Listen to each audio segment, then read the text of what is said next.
Hello friends, स्वागत है आप सभी का। दोस्तों, अगर आपने हमारे से पहला वीडियो देख लिया है तो बहुत अच्छी बात, नहीं तो दोस्तों आप उसे देख लीजिए, क्योंकि उसके बाद इस वीडियो में आपको बहुत बड़ा फायदा होने वाला है। आपको ऐसे कॉन्सेप्ट्स क्लियर होंगे जो आपके अभी तक क्लियर नहीं हुए होंगे, और एग्जाम्स में जिन कॉन्सेप्ट से क्वेश्चन आते ही आते हैं, इसलिए बहुत इंपॉर्टेंट कॉन्सेप्ट्स हैं और इनको आप ध्यान से सुनिए और पढ़िए। दोस्तों, रूल नंबर 2 की बात करते हैं। हम रूल नंबर 1 की बात हम कर चुके हैं, तो दोस्तों रूल नंबर 2, ये रूल नंबर 2 कोई फिक्स नहीं है, ये मैंने आपकी सुविधा के लिए लिखा है जिससे आप इनको थोड़ा याद रख सको। आप रूल नंबर 1 2 याद रखने की जरूरत नहीं है, आप केवल कॉन्सेप्ट ध्यान रखिए। 2 क्या कहता है दोस्तों, अगर कोई दो व्रत हों और एक दूसरे को दो बिंदुओं पर काटते हों। कैसे? ये देखिए, ये कोई दो व्रत हैं और दूसरा व्रत एक ये है। दोस्तों देखिए, दो बिंदुओं पर काटते हैं, एक बिंदु ये है, एक बिंदु ये है। इसका सेंटर ये है और ये सेंटर C1 और ये सेंटर C2 है। तो दोस्तों, इन दोनों वृत्तों के सेंटर को मिलाने वाली रेखाखंड ये,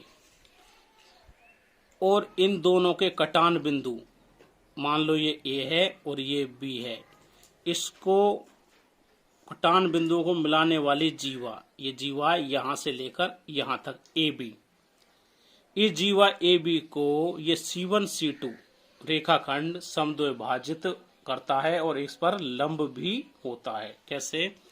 यानी कि C1 C2 लंब होगा किसके? AB के ऊपर, A से B, और C1 C2 रेखाखंड है वह AB को समद्विभाजित भी करेगा। ये हमें ध्यान रखना है। कैसे करेगा दोस्तों, अभी आपको बता देते हैं। देखिए, अगर हम इसको यहां मिला देते हैं, इस C1 को B से मिला देते हैं, इसको यहां मिला देते हैं और इसको यहां मिला देते हैं, तो दोस्तों सबसे पहले आप इस ट्रायंगल की बात करिए। अगर हम इस पॉइंट को, क्रॉस पॉइंट को O लिख देते हैं, तो त्रिभुज AC1O, ट्रायंगल AC1O पर ध्यान दीजिए, और ट्रायंगल C1OB नीचे वाला ये, इस पे ध्यान दीजिए, इस पर और इस पर। देखिए, ये रेडियस है R, ये भी रेडियस R है इस सर्कल के लिए, दोनों समान होंगी। ये इनकी कॉमन लाइन है इस त्रिभुज के लिए, तो ये दोनों के लिए समान हो गई। दूसरा दोस्तों देखिए, ये जीवा, ये कोण दोनों में 90 डिग्री है। इस तरह आप देख पा रहे हैं, दो रेखाएं समान हो गई, दो भुजाएं त्रिभुज की, एक भुजा ये और दोनों भुजाएं ये एंगल समान हो गया। त्रिभुज ये और त्रिभुज ये दोनों कैसे होंगे? सर्वांगसम होंगे। सर्वांगसम होने की वजह से ये भुजा AO बराबर होगी भुजा OB के। अतः C1 C2 है जो, वो AB को समद्विभाजित करेगा। स्क्रीनशॉट कैसे लगाया? दोस्तों आगे बात करते हैं, वृत्त के चाप द्वारा अंतरित कोण, आर्क द्वारा अंतरित कोण। कैसे कोण अंतरित होता? देखिए दोस्तों, ये कोई वृत्त है, ये वृत्त है कोई, इसकी कोई चाप है यहां से लेकर यहां तक A, चाप AB, दूसरी कोई चाप है मान लो CD। दोस्तों, चाप AB को अगर हम मिलाते हैं सरल रेखाखंड से, और ऐसे ही अगर हम इसको मिलाते हैं, तो दोस्तों अगर AB बराबर CD हो, देखिए AB बराबर अगर CD हो, तो अगर जीवाएं बराबर हों तो उनके चाप AB बराबर होगा CD के। ये चाप हैं और ये रेखाखंड है, यानी कि वृत्त के बराबर चाप, बराबर जीवाएं बनाते हैं। जीवाएं बनाते हैं, एक तो ये बात ध्यान रखनी है, ये जीवाएं बराबर बनाएंगे। दूसरा ये दोस्तों, अगर चाप बराबर हो तो जीवाएं बराबर होंगी, और जीवाएं बराबर हों तो भी चाप बराबर होते हैं। नेक्स्ट है दोस्तों, वृत्त के अगर चाप बराबर हों, ये चाप AB और चाप CD बराबर हों, अगर चाप ए बी बराबर हो चाप सी डी के, तो बराबर चाप केंद्र पर बराबर कोण बनाते हैं।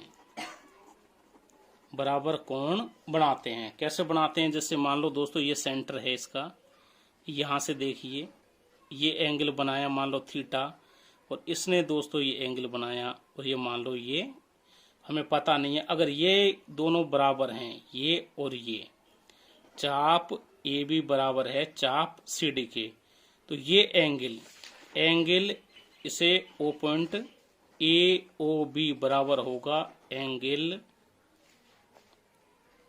डी ओ सी के। ये हमेशा होगा। क्यों होगा इसके बारे में भी आपको बता देता हूँ। देखिए ये रेडियस है, ये भी रेडियस है, और ये रेडियस है, और दोस्तों ये भी रेडियस है। इन दोनों ट्रायंगल की बात करेंगे, ट्रायंगल डी ओ सी और ट्रायंगल ए ओ बी, दोनों की दो भुजाएं बराबर हैं। तो दोस्तों ये हम पहले से लेके चल रहे हैं, इनकी ये भुजाएं भी बराबर हैं। तीनों भुजाएं बराबर हो गई दोस्तों। सर्वांग समता प्रॉपर्टी से ये त्रिभुज और ये त्रिभुज आपस में सर्वांग सम होंगे। ये सर्वांग सम होंगे तो दोस्तों इनका ये एंगल भी बराबर होगा। अतः दोस्तों बराबर जीवाएं भी कोण पर बराबर चाप बनाती है। अगर जीवाओं की बात करें तो दो जीवाएं होंगी, क्योंकि जीवाएं बराबर होती हैं तो चाप भी बराबर होते हैं, इसलिए चाप भी सेंटर पर बराबर कोण बनाएंगे अगर वो आपस में बराबर हों तो। दोस्तों नेक्स्ट प्रॉपर्टी की बात करेंगे। ये प्रॉपर्टी 1 थी। प्रॉपर्टी 2 दोस्तों, किसी चाप द्वारा अगर केंद्र पर कोण बनाते हैं, किसी चाप द्वारा केंद्र पर बना कोण, उसी चाप द्वारा अगर परिधि पर कोण बनाते हैं तो उसका वो दुगुना होता है। कैसे होता है दोस्तों? देखिए ये हमने एक वृत्त बनाया, इसका एक चाप है ए बी, ये चाप है। चूंकि चाप से जो प्रॉपर्टी सेटिस्फाई होगी वो जीवा से भी होगी, तो अपन जीवा के लिए बाद में बात करेंगे। और ये इसका सेंटर है, तो इस चाप के द्वारा सेंटर पर दोस्तों हमने एक कोण बना दिया, ये एंगल है। अब इसी चाप द्वारा हम परिधि पर ये एंगल बनाते हैं। देखिए ये हमने एंगल बनाया, ये एक एंगल ये है, ये सेंटर ओ और ये मान लीजिए सी है। तो थ्योरम का कहना है कि एंगल ए ओ बी, ये एंगल दुगना होगा angle of A C B. ये एंगल इस एंगल का दुगना होगा। कैसे होगा इसको हम अभी प्रूफ करते हैं। देखिए अगर हम दोस्तों देखिए यहाँ से सेंटर को मिला के हमने ये लाइन आगे तक खींच दी, तो ये इसको दो त्रिभुजों में डिवाइड करती है। एक ट्रायंगल तो ये है देखिए इधर, और एक ट्रायंगल है दोस्तों ये। दोस्तों ट्रायंगल मैं आपको पहले ही पढ़ा चुका हूँ, आप हमारे पुराने वीडियो देख सकते हो, उसमें ये सब बताया हुआ है, उनका ही ये यूज है। इसलिए मैथ में क्या क्रम बाय क्रम हमें पढ़ना होता है, इसलिए आपको ट्रायंगल पहले कराया है और वृत्त हम अब करवा रहे हैं। और दोस्तों आपको सूचना के लिए मैं बता देना चाहता हूँ, आने वाले कुछ टाइम बाद अभी हम आपको वृत्त का टॉपिक पूरा करा के इसमें कुछ थ्योरी के वीडियो होंगे और कुछ क्वेश्चंस के होंगे जो इम्पोर्टेंट क्वेश्चंस हैं।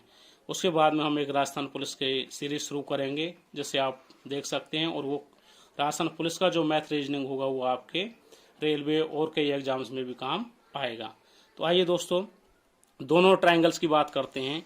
देखिए ये और ये दोनों त्रिभुज की रेडियस हैं आर, ये दोनों बराबर होंगे दोस्तों। ये इनकी कॉमन भुजा है इस ट्रायंगल के लिए उस ट्रायंगल के लिए, तो दोस्तों ये भी आपस में बराबर होंगी। दोस्तों ये भी रेडियस है, ये भी रेडियस है, ये भी रेडियस है, तीनों बराबर हुई। तो सबसे पहले इस ट्रायंगल को देखिए, ये दोनों भुजाएं तीसरी भुजा से बराबर कोण बनाते हैं। समद्विबाहु त्रिभुज की प्रॉपर्टी है। तो अगर ये एंगल मान लो x है तो ये वाला एंगल भी x होगा। और त्रिभुज की प्रॉपर्टी से दोस्तों अगर दो आंतरिक कोणों का योग त्रिभुज के तीसरे कोण के बहिष कोण के बराबर होता है। यानी ये त्रिभुज है, इसका तीसरा कोण ये, इसका बहिष कोण है ये वाला कोण कितना होगा दोस्तों 2x, इन दोनों के योग के बराबर। ऐसे ही ये दोनों भुजाएं समान हैं। ये समद्विबाहु त्रिभुज की प्रॉपर्टी से अगर ये एंगल y है तो ये एंगल भी y ही होगा। इसके तीसरे एंगल का बहिष कोण ये इन दोनों के योग के बराबर होता है, तो ये होगा दोस्तों 2y। तो दोस्तों यहाँ का एंगल देखिए, यहाँ पे बना एंगल कितना है एंगल ए सी बी बराबर x प्लस वाई और एंगल ए ओ बी देखिए ये 2x था और ये 2y था, 2x प्लस 2y बराबर 2x प्लस वाई। इसको हम लिख सकते हैं twice of angle x plus Y क्या है ACB। तो दोस्तों इस तरह हमारा प्रूफ होता है कि किसी भी जीवा या आर्क द्वारा, इस आर्क द्वारा केंद्र पर बनाया गया कोण उसी आर्क द्वारा परिधि पर बनाए गए कोण का दुगुना होता है। बहुत इंपॉर्टेंट रिजल्ट है, इस पर एग्जाम में क्वेश्चन पूछा जाता है, आप अच्छे से ध्यान रखिए। दोस्तों नेक्स्ट बात करते हैं अर्धवृत्त का व्यास। कोई अर्धवृत्त है उसका व्यास परिधि पर समकोण बनाता है। जो कोण बनाएगा वो क्या बनाएगा, समकोण बनाता है। कैसे बनाता है देखिए, कोई ये है अर्धवृत्त बना रहे हैं हम, इस तरह से अर्धवृत्त है, यहाँ इसका सेंटर है, ये आर है तो ये भी आर होगी, ये इसकी परिधि है। इन दोनों भुजाओं द्वारा परिधि पर, मान लो ये परिधि है, इसको हम मिलाते हैं ऐसे, ये मिलाया हमने, इनका नाम रख दिया ABC। तो ये एंगल हमेशा क्या होगा 90 डिग्री का ही होगा। कैसे होगा देखिए थोड़ा सा ध्यान से, अगर इस पॉइंट को हम C से मिला देते हैं, देखिए मिला दिया तो ये दो त्रिभुजों में डिवाइड हो जाता है। तो यहाँ देखिए ये वृत्त की त्रिज्या है R और ये वृत्त की त्रिज्या R है। अगर ये एंगल X होगा तो ये भी X होगा, समद्विबाहु त्रिभुज की प्रॉपर्टी से। ऐसे ही दोस्तों नेक्स्ट देखिए, यहाँ पर देखिए ये रेडियस R है और ये भी रेडियस R है। यहाँ एंगल अगर Y होगा तो ये एंगल भी Y ही होगा। अब यहाँ से देखिए ये एंगल, पूरे ट्राइंगल को देखिए, ये X, ये Y और ये दोनों X प्लस वाई। त्रिभुज के तीनों आंतरिक कोणों का योग आप जानते हैं कितना होता है 180 डिग्री। तो इनको ऐड करिए, ये x प्लस वाई है, x प्लस वाई प्लस ये x प्लस वाई बराबर कितना होना चाहिए 180। Twice of x plus Y बराबर 180। This is implies x plus Y बराबर 2 से भाग दे देंगे तो 90 डिग्री। यानी कि ये कोण पूरा हुआ x प्लस वाई और कितना हुआ 90 डिग्री। अतः अर्धवृत्त का व्यास, ये अर्धवृत्त और इसका व्यास परिधि पे कभी भी एंगल बनाएगा तो 90 डिग्री का ही बनाएगा। दोस्तों नेक्स्ट बात करते हैं, वेरी इंपॉर्टेंट रिजल्ट। दोस्तों एक ही चाप द्वारा, वृत्त का कोई एक ही चाप है, उसके द्वारा वृत्त के शेष भाग में अंतरित सभी कोण बराबर होते हैं। कैसे, वृत्त के एक ही चाप द्वारा, मैं शॉर्ट में लिख रहा हूं, एक ही चाप द्वारा वृत्त के शेष भाग पर अंतरित कोण बराबर होते हैं। कैसे होंगे देखिए, ये वृत्त है, ये इसका सेंटर है और ये चाप है हमारा AB। अगर हम AB से इस चाप द्वारा परिधि पर कोण बनाते हैं, देखिए एक तो हमने इसको ऐसे मिला के बना दिया, एक देखिए दोस्तों हमने इसको ऐसे मिला के बनाया और एक हमने इसको इस तरह मिला के बनाया। अगर ये एंगल मान लीजिए अल्फा है तो ये एंगल भी अल्फा होगा और ये एंगल भी अल्फा होगा। इस तरह किसी भी चाप द्वारा परिधि पर अंतरित कोण, इसको चाहे कितना ही घुमा लीजिए, कहीं पर भी एंगल बना लीजिए, हमेशा समान ही होते हैं। नेक्स्ट बात करते हैं फ्रेंड्स, चक्रीय चतुर्भुज, साइक्लिक क्वाड्रिलेटरल। ये कैसे होता है दोस्तों, जिस चतुर्भुज के चारों शीर्ष, ये मैंने चतुर्भुज वाले टॉपिक में बताया है, चारों शीर्ष वृत्त पर स्थित हों तो वो कहलाता है चक्रीय चतुर्भुज। कैसे, जैसे कि ये कोई वृत्त है, इसके लिए हमने एक चतुर्भुज, देखिए इस तरह से ABCD, इसके चारों शीर्ष वृत्त की परिधि पर स्थित हैं, इसलिए ABCD चतुर्भुज कैसा होगा, साइक्लिक चतुर्भुज होगा। साइक्लिक चतुर्भुज के लिए कुछ प्रॉपर्टी हैं, जैसे हम बात करते हैं नंबर 1, इस साइक्लिक चतुर्भुज के सम्मुख कोण समपूरक होते हैं। सम्मुख मतलब ये इसका सम्मुख है और ये इसका सम्मुख है, आमने सामने कोण। समपूरक का मतलब वो कोण जिनका योग 180 हो। तो चक्रीय चतुर्भुज के नंबर 1 सम्मुख कोण समपूरक होते हैं।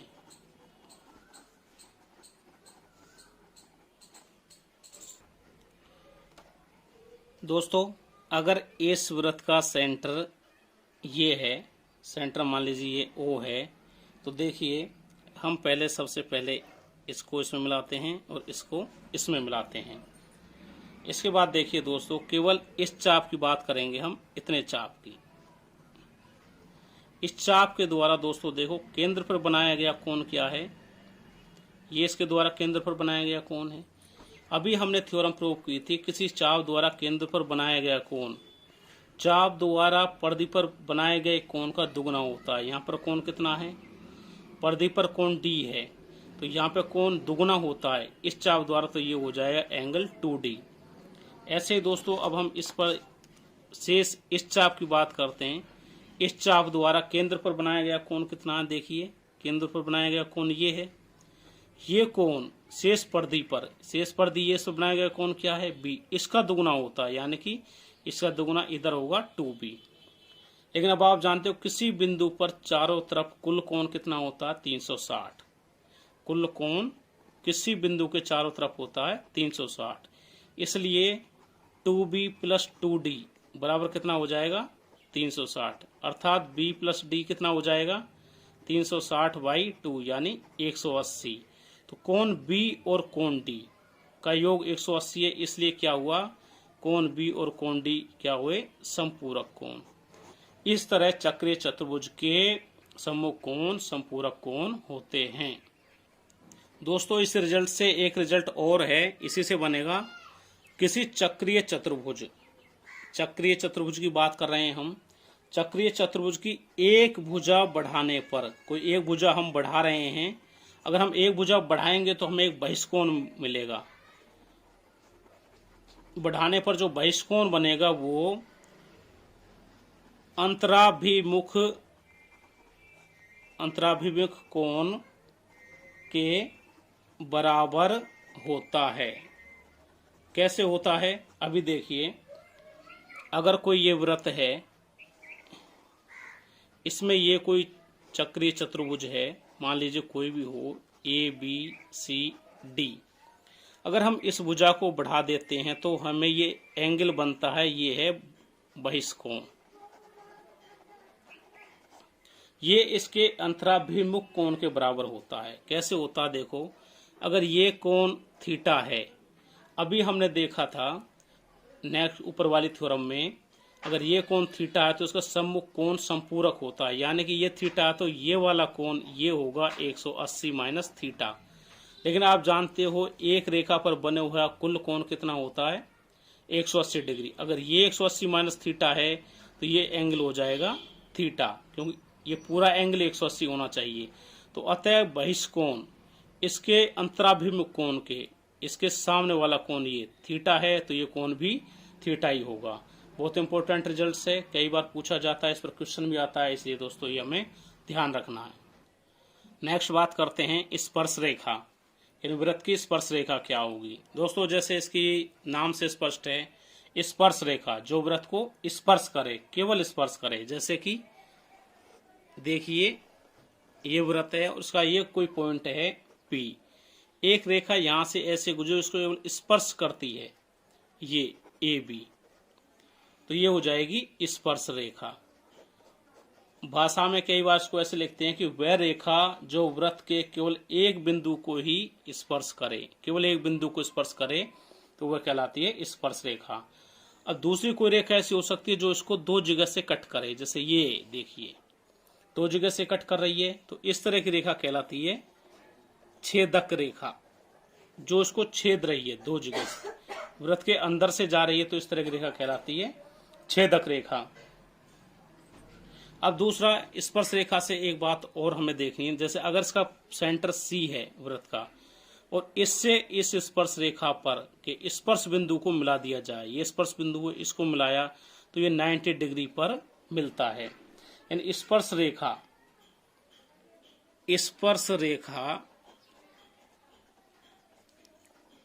के स्पर्श बिंदु को अगर केंद्र से मिलाते हैं, केंद्र से मिलाने पर रेखाखंड स्पर्श रेखा पर लंब होता है, स्पर्श रेखा पर लंब होता है। स्पर्श बिंदु को मिलाएंगे तो ये स्पर्श रेखा पर लंब होता है, अर्थात PC लंब होगा AB पर। सेंटर से स्पर्श बिंदु पर रेखाखंड खींचेंगे तो स्पर्श रेखा पर लंबवत होता है, ये हमें ध्यान रखना है। एक छोटी सी बात और देखेंगे हम, देखिए जैसे कि ये एक वृत्त है, उसके अंदर पॉइंट है P। दूसरी स्थिति ये है कि ये वृत्त है, इसके परिधि पर पॉइंट है P। और तीसरा ये है, ये वृत्त है और एक बाहर पॉइंट है P। 3 कंडीशन है, P पॉइंट वृत्त के अंदर हो, परिधि पर हो, बाहर हो। अगर ये अंदर है तो इससे हम रेखाएं खींचते हैं, देखिए इससे होकर जाने वाली रेखाएं खींचें, देखो कितनी भी खींच सकते हैं, लेकिन ये सभी होंगी छेदक रेखाएं, छेदक रेखाएं होंगी ये। यहाँ पर स्पर्श रेखा हमें एक भी नहीं मिलेगी, स्पर्श रेखा क्या होगी 0, अगर बिंदु P वृत्त के अंदर है। अगर बिंदु P परिधि पर है तो हमें मिलेगी एक स्पर्श रेखा, जैसे अभी ऊपर आपने देखा, यहाँ इसको अगर हम ऐसे मिलाएंगे तो हमें केवल स्पर्श रेखा मिलेगी एक। अगर स्पर्श कोई बिंदु वृत्त की परिधि पर स्थित है तो उससे होकर जाने वाली स्पर्श रेखा मिलेगी हमें एक। अगर बिंदु P बाहर है वृत्त से तो उससे होकर जाने वाली स्पर्श रेखाएं, देखिए एक तो ऐसे मिलेगी और एक ऐसे मिलेगी। इस बिंदु से होकर गुजरने वाली स्पर्श रेखाएं अगर बिंदु वृत्त के बाहर है तो स्पर्श रेखाएं होंगी 2। इस पर भी आपसे क्वेश्चन या इंटरव्यू में कहीं पूछा जा सकता है।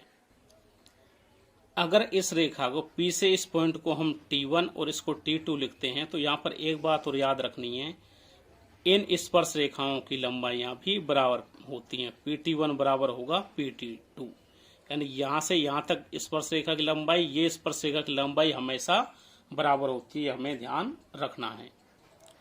तो दोस्तों आज के वीडियो में सिर्फ इतना ही, बाकी हम नेक्स्ट वीडियो में करेंगे।